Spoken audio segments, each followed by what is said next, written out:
Мектептеги физкультура.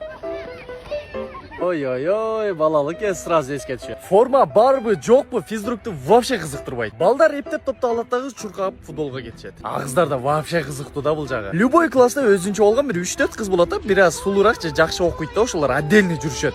Мектепте айланып. Ағалғандар не? Класста отырады.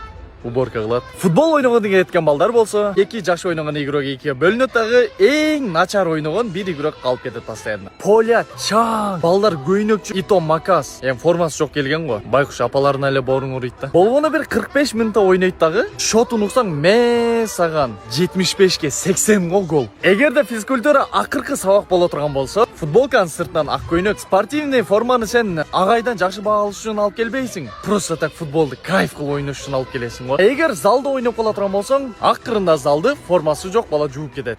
Ошол үчүн да алып келесиң го форманы. Өмүрү 5 албаган балдар физкультурадан гана 5 алат болчу. Физкультура сабагы качан бүтүшүн класстын президенти чыгып, звонок дегенди гана билесиң го. А силерде физкультура сабагы кандай болчу эле? Комментарийге жазабыз. Рисовать квадрат и круг учат в школе.